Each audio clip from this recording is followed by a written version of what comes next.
Good morning student, class 10th ਸਾਹਿਤਿਕ ਰੰਗ ਕਿਤਾਬ ਪਾਠ 2 ਈਅਰਫੋਨ। ਅੱਜ ਦੇ ਮਾਹੌਲ ਵਿੱਚ ਹਰ ਪਾਸੇ ਸਾਨੂੰ ਮੁੰਡੇ ਕੁੜੀਆਂ ਅਕਸਰ ਕੰਨਾਂ ਵਿੱਚ ਈਅਰਫੋਨ ਲਗਾ ਕੇ ਗਾਣੇ ਸੁਣਦੇ ਨਜ਼ਰ ਆਉਂਦੇ ਹਨ। ਉਹਨਾਂ ਨੂੰ ਉਸ ਸਮੇਂ ਆਪਣੀ ਕੋਈ ਸੁੱਧ ਬੁੱਧ ਨਹੀਂ ਹੁੰਦੀ।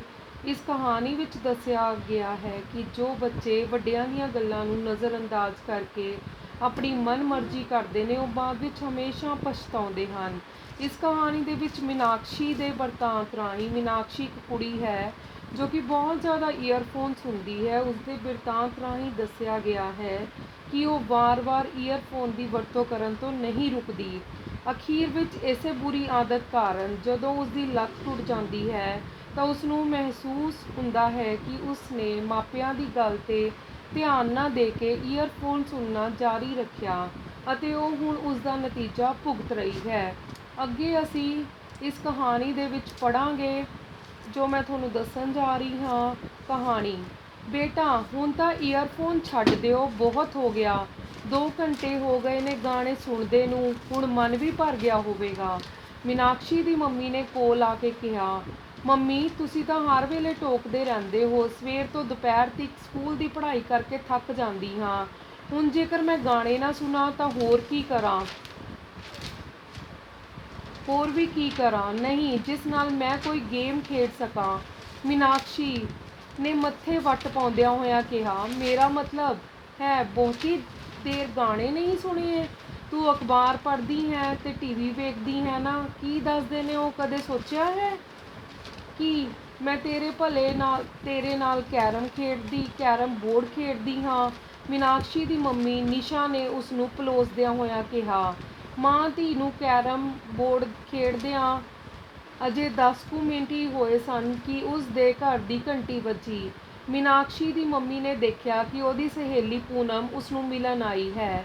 ਮੀਨਾਕਸ਼ੀ ਨੇ ਉਸ ਨੂੰ ਡਰਾਇੰਗ ਰੂਮ ਵਿੱਚ ਬਿਠਾਇਆ ਤੇ ਆਪ ਚਾਹ ਬਣਾਉਣ ਲਈ ਚਲੀ ਗਈ। ਉੱਧਰ ਮੀਨਾਕਸ਼ੀ ਨੂੰ ਈਅਰਫੋਨ 'ਤੇ ਗਾਣੇ ਸੁਣਨ ਦਾ ਮੌਕਾ ਵੀ ਮਿਲ ਗਿਆ। ਨਿਸ਼ਾ ਅਤੇ ਪੂਨਮ ਚਾਹ ਦੀਆਂ ਚੁਸਕੀਆਂ ਦੇ ਨਾਲ-ਨਾਲ ਗੱਲਾਂ ਵੀ ਕਰ ਰਹੀਆਂ ਹਨ ਕਿ ਨਿਸ਼ਾ ਨੇ ਪੂਨਮ ਕੋਲ ਈਅਰਫੋਨ ਦੀ ਗੱਲ ਕਰਦਿਆਂ ਗੱਲ ਛੇੜੀ ਕਿ ਉਸਦੀ ਬੇਟੀ ਮੀਨਾਕਸ਼ੀ ਸਾਰਾ ਦਿਨ ਈਅਰਫੋਨ ਦਾ ਖਹਿੜਾ ਹੀ ਨਹੀਂ ਛੱਡਦੀ। ਅੱਗੋਂ ਪੂਨਮ ਨੇ ਆਪਣੇ ਬੇਟੇ ਬਾਰੇ ਦੱਸਿਆ ਕਿ ਉਹ ਵੀ ਸਾਰਾ ਦਿਨ ਈਅਰਫੋਨ ਨੂੰ ਚਿੰਬੜਿਆ ਹੀ ਰਹਿੰਦਾ ਹੈ। ਅੱਧੇ ਕੁ ਘੰਟੇ ਬਾਅਦ ਜਿਉਂ ਹੀ ਪੂਨਮ ਨਿਸ਼ਾ ਦੇ ਘਰੋਂ ਨਿਕਲੀ ਤਾਂ ਉਸ ਸਮੇਂ ਮੀਨਾਕਸ਼ੀ ਦੇ ਪਾਪਾ ਘਰ ਆ ਗਏ। ਉਹਨਾਂ ਨੇ ਅੰਦਰ ਆ ਕੇ ਵੇਖਿਆ ਕਿ ਮੀਨਾਕਸ਼ੀ ਈਅਰਫੋਨ ਲਗਾ ਕੇ ਅੱਖਾਂ ਬੰਦ ਕਰਕੇ ਕਿਵੇਂ ਮਸਤੀ ਵਿੱਚ ਝੂਮ ਰਹੀ ਹੈ। ਮੀਨਾਕਸ਼ੀ ਦੇ ਪਾਪਾ ਚੁੱਪਚਾਪ ਕੁਰਸੀ 'ਤੇ ਬੈਠ ਕੇ ਸਭ ਕੁਝ ਵੇਖਦੇ ਰਹੇ। 5 ਕੁ ਮਿੰਟ ਬਾਅਦ ਜਦੋਂ ਮੀਨਾਕਸ਼ੀ ਨੇ ਅੱਖਾਂ ਖੋਲ੍ਹੀਆਂ ਤਾਂ ਉਹ ਆਪਣੇ ਪਾਪਾ ਨੂੰ ਸਾਹਮਣੇ ਕੁਰਸੀ 'ਤੇ ਬੈਠਿਆਂ ਵੇਖ ਕੇ ਚੌਂਕ ਗਈ। ਪਾਪਾ, ਤੁਸੀਂ ਕਦੋਂ ਆਏ? ਮੈਨੂੰ ਪਤਾ ਹੀ ਨਹੀਂ ਲੱਗਿਆ। ਮੀਨਾਕਸ਼ੀ ਨੇ ਹੈਰਾਨੀ ਨਾਲ ਕਿਹਾ, ਥੋੜ੍ਹਾ ਹੀ ਸਮਾਂ ਹੋਇਆ ਹੈ ਆਇਆਂ ਨੂੰ, ਮਾਫ਼ ਕਰਨਾ ਪਾਪਾ, ਮੈਂ ਤੁਹਾਨੂੰ ਵੇਖਿਆ ਹੀ ਨਹੀਂ। ਤਾਂ ਹੀ ਦੁਨੀਆ ਜਹਾਨ ਤੋਂ ਬੇਖਬਰ ਸੀ। ਪਾਪਾ ਨੇ ਵਿਅੰਗ ਕੱਸਿਆ।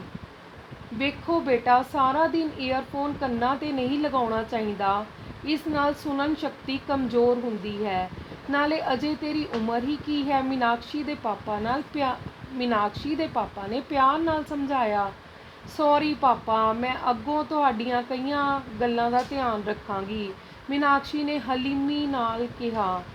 ਮੀਨਾਕਸ਼ੀ ਦੇ ਮੰਮੀ ਪਾਪਾ ਉਸਦੇ ਈਅਰਫੋਨ ਦੀ ਵਰਤੋਂ ਪ੍ਰਤੀ ਬਹੁਤ ਪਰੇਸ਼ਾਨ ਸਨ। ਉਹਨਾਂ ਨੇ ਕਈ ਵਾਰ ਗੁੱਸੇ ਨਾਲ ਕਹਿ ਕੇ ਵੀ ਵੇਖ ਲਿਆ, ਪਰੰਤੂ ਇੱਕ ਅੱਧਾ ਦਿਨ ਹੀ ਮੀਨਾਕਸ਼ੀ 'ਤੇ ਅਸਰ ਹੁੰਦਾ ਸੀ, ਮਗਰੋਂ ਫੇਰ ਉਹੀ ਹਾਲ ਹੋ ਜਾਂਦਾ। ਮੀਨਾਕਸ਼ੀ 12ਵੀਂ ਜਮਾਤ ਵਿੱਚ ਪੜ੍ਹਦੀ ਸੀ, ਮਤਲਬ 12ਵੀਂ ਕਲਾਸ ਵਿੱਚ ਪੜ੍ਹਦੀ ਸੀ, ਇਸ ਕਰਕੇ ਉਸਨੂੰ ਪਿਆਰ ਨਾਲ ਸਮਝਾਉਣਾ ਹੀ ਠੀਕ ਸੀ। ਮੀਨਾਕਸ਼ੀ ਪੜ੍ਹਾਈ ਵਿੱਚ ਬਹੁਤ ਹੀ ਹੁਸ਼ਿਆਰ ਸੀ। ਉਹ ਹਰ ਵਾਰ ਪਹਿਲੇ ਨੰਬਰ 'ਤੇ ਆਉਂਦੀ ਸੀ। ਮੀਨਾਕਸ਼ੀ ਦੇ ਸਾਲਾਨਾ ਪੇਪਰ ਵੀ ਆ ਗਏ ਸਨ, ਪਰ ਉਸਦੇ ਫਿਰ ਵੀ ਈਅਰਫੋਨ ਦਾ ਭੂਤ ਸਵਾਰ ਸੀ। ਅੱਧੀ ਰਾਤ ਤੱਕ ਈਅਰਫੋਨ ਲਗਾ ਕੇ ਗਾਣੇ ਸੁਣਦੀ ਰਹਿੰਦੀ ਸੀ।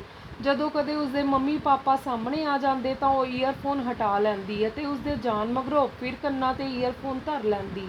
ਪੇਪਰ ਖਤਮ ਹੋਣ ਮਗਰੋਂ ਮੀਨਾਕਸ਼ੀ ਆਪਣੀ ਭੂਆ ਦੇ ਘਰ ਚਲੀ ਗਈ। ਉਸ ਲਈ ਤਾਂ ਲਹਿਰਾਂ ਬਹਿਰਾਂ ਲੱਗ ਗਈਆਂ। ਉੱਥੇ ਉਹ ਬੇਰੋਕ ਟੋਕ ਈਅਰਫੋਨ ਸੁਣਨ ਲੱਗੀ। ਭੂਆ ਥੋੜ੍ਹੀ ਬਹੁਤ ਨਾ ਨੁੱਕਰ ਤਾਂ ਕਰਦੀ, ਪਰ ਮੀਨਾਕਸ਼ੀ ਕਿੱਥੇ ਰੁਕਣ ਵਾਲੀ ਸੀ। ਆਖੇ ਪੰਚਾਂ ਮੀਨਾਕਸ਼ੀ ਕਿੱਥੇ ਆਖੇ ਪੰਚਾਂ ਦਾ ਕਿਹਾ ਸਿਰ ਮੱਥੇ, ਪਰ ਨਾਲਾ ਉੱਥੇ ਦਾ ਉੱਥੇ। ਕਾਫੀ ਦਿਨਾਂ ਬਾਅਦ 12ਵੀਂ ਦਾ ਨਤੀਜਾ ਆਉਣ ਮਗਰੋਂ ਮੀਨਾਕਸ਼ੀ ਦੇ ਮੰਮੀ ਪਾਪਾ ਉਸਨੂੰ ਉਹਦੀ ਭੂਆ ਦੇ ਘਰੋਂ ਲੈ ਆਏ। ਪਾਪਾ, ਮੈਂ ਫਸਟ ਆਈ ਹਾਂ ਇਸ ਵਾਰ ਵੀ। ਐਵੇਂ ਤੁਸੀਂ ਤੇ ਮੰਮੀ ਸਾਰਾ ਦਿਨ ਟੋਕਦੇ ਰਹਿੰਦੇ ਸੀ, ਈਅਰਫੋਨ ਛੱਡ ਦੇ, ਪੜ੍ਹਾਈ ਖਰਾਬ ਹੁੰਦੀ ਹੈ। ਹੋਈ ਹੈ ਕੋਈ ਖਰਾਬ ਪੜ੍ਹਾਈ? ਮੀਨਾਕਸ਼ੀ ਨੇ ਆਪਣੇ ਅੰਦਾਜ਼ ਦੇ ਵਿੱਚ ਕਿਹਾ। ਬੇਟਾ ਜੀ, ਅਸੀਂ ਤਾਂ ਹੁਣ ਵੀ ਕਹਿੰਦੇ ਹਾਂ ਕਿ ਈਅਰਫੋਨ ਲਗਾਉਣ ਤੇ ਸੁਣਨ ਸ਼ਕਤੀ ਕਮਜ਼ੋਰ ਹੁੰਦੀ ਹੈ। ਮੀਨਾਕਸ਼ੀ ਦੇ ਮੰਮੀ ਪਾਪਾ ਨੇ ਫੇਰ ਸਮਝਾਇਆ। ਅੱਛਾ ਪਾਪਾ, ਹੁਣ ਦੱਸੋ ਮੈਨੂੰ ਕੀ ਗਿਫਟ ਦਿਓਗੇ? ਤੁਸੀਂ ਕਿਹਾ ਸੀ ਜੇਕਰ ਫਸਟ ਆਏਗੀ ਤਾਂ ਮੂੰਹ ਮੰਗਿਆ ਗਿਫਟ ਮਿਲੂਗਾ। ਮੀਨਾਕਸ਼ੀ ਨੇ ਉਤਸੁਕਤਾ ਨਾਲ ਕਿਹਾ। ਜ਼ਰੂਰ ਮਿਲੇਗਾ ਗਿਫਟ, ਦੱਸੋ ਕੀ ਲੈਣਾ ਹੈ? ਨਵਾਂ ਮੋਬਾਈਲ। ਵਾਅਦਾ ਕਰੋ ਕਿ ਈਅਰਫੋਨ ਨਹੀਂ ਸੁਣੇਗੀ। ਘਰ ਪੁੱਜ ਕੇ ਉਸੇ ਦਿਨ ਮੀਨਾਕਸ਼ੀ ਨੂੰ ਨਵਾਂ ਮੋਬਾਈਲ ਮਿਲ ਗਿਆ। ਮੀਨਾਕਸ਼ੀ ਦੇ ਜਨਮ ਦਿਨ ਆਉਣ ਵਿੱਚ 20 ਕੁ ਦਿਨ ਬਾਕੀ ਰਹਿ ਗਏ ਸਨ। ਉਸਨੇ ਪਹਿਲਾਂ ਹੀ ਆਪਣੇ ਮੰਮੀ ਪਾਪਾ ਨੂੰ ਦੱਸ ਦਿੱਤਾ ਸੀ ਕਿ ਉਹ ਇਸ ਵਾਰ ਜਨਮ ਦਿਨ ਦੇ ਮੌਕੇ 'ਤੇ ਸਾਰੀਆਂ ਸਹੇਲੀਆਂ ਨੂੰ ਘਰ ਬੁਲਾ ਕੇ ਪਾਰਟੀ ਦੇਵੇਗੀ। ਇਸ ਕਰਕੇ ਡਰਾਇੰਗ ਰੂਮ ਦੇ ਪਰਦੇ, ਸੋਫਾ ਸੈੱਟ ਅਤੇ ਕਵਰ ਅਤੇ ਹੋਰ ਸਜਾਵਟੀ ਸਮਾਨ ਵੀ ਨਵਾਂ ਲਿਆਂਦਾ ਜਾਵੇਗਾ। ਇੱਕ ਦਿਨ ਸਮਾਨ ਦੀ ਖਰੀਦਦਾਰੀ ਲਈ ਉਹ ਬਾਜ਼ਾਰ ਚਲੇ ਗਏ। ਕਾਰ ਪਾਰਕਿੰਗ ਦੇ ਵਿੱਚ ਲਗਾ ਕੇ ਬਾਜ਼ਾਰ ਵੱਲ ਜਾਣ ਲੱਗੇ ਤਾਂ ਮੀਨਾਕਸ਼ੀ ਨੇ ਸੁਭਾਵਕ ਹੀ ਈਅਰਫੋਨ ਕੰਨਾਂ ਵਿੱਚ ਲਗਾ ਲਿਆ। ਉਸ ਦੇ ਮੰਮੀ ਪਾਪਾ ਨੇ ਮਨਾ ਕਰਨਾ ਚਾਹਿਆ, ਪਰ ਮੀਨਾਕਸ਼ੀ ਦੇ ਮੂਡ ਨੂੰ ਵੇਖ ਕੇ ਉਹ ਚੁੱਪ ਵੱਟ ਗਏ। ਅਗਲੇ ਹੀ ਮੋੜ 'ਤੇ ਮੀਨਾਕਸ਼ੀ ਦੇ ਮੰਮੀ ਪਾਪਾ ਤਾਂ ਸੜਕ ਪਾਰ ਕਰ ਗਏ, ਪਰ ਮੀਨਾਕਸ਼ੀ ਪਿੱਛੇ ਰਹਿ ਗਈ। ਉਸਨੇ ਆਪਣੀ ਮਸਤੀ ਵਿੱਚੋਂ ਜਿਉਂ ਹੀ ਸੜਕ ਪਾਰ ਕਰਨੀ ਚਾਹੀ ਤਾਂ ਉਸ ਦੀ ਮੋਟਰਸਾਈਕਲ ਨਾਲ ਟੱਕਰ ਹੋ ਗਈ। ਮੀਨਾਕਸ਼ੀ ਜ਼ਮੀਨ 'ਤੇ ਮੁੱਦੇ ਮੂੰਹ ਡਿੱਗ ਪਈ, ਉੱਚੀ ਉੱਚੀ ਚੀਕਾਂ ਮਾਰਨ ਲੱਗੀ ਅਤੇ ਉਹਦੀ ਸੱਜੀ ਲੱਤ ਲਹੂ ਲੁਹਾਨ ਹੋਈ ਪਈ ਸੀ। ਇਸ ਹਾਦਸੇ ਨੂੰ ਵੇਖ ਕੇ ਬਾਜ਼ਾਰ ਵਿੱਚ ਕਾਫੀ ਭੀੜ ਇਕੱਠੀ ਹੋ ਗਈ। ਇੰਨੇ ਨੂੰ ਮੀਨਾਕਸ਼ੀ ਦੇ ਮੰਮੀ ਪਾਪਾ ਆ ਗਏ। ਉਹਨਾਂ ਨੂੰ ਸਮਝ ਨਹੀਂ ਸੀ ਆ ਰਹੀ ਕਿ ਕੀ ਕੀਤਾ ਜਾਵੇ। ਉਹਨਾਂ ਨੇ ਰਿਕਸ਼ੇ 'ਤੇ ਬਿਠਾ ਕੇ ਮੀਨਾਕਸ਼ੀ ਨੂੰ ਪਾਰਕਿੰਗ ਤੱਕ ਲੈ ਆਂਦਾ। ਉਹ ਉਸ ਨੂੰ ਹਸਪਤਾਲ ਲੈ ਗਏ। ਹਸਪਤਾਲ ਵਿੱਚ ਡਾਕਟਰਾਂ ਨੇ ਜਾਂਚ ਤੋਂ ਬਾਅਦ ਦੱਸਿਆ ਕਿ ਮੀਨਾਕਸ਼ੀ ਦੀ ਲੱਤ ਦੀ ਹੱਡੀ ਟੁੱਟ ਗਈ ਹੈ।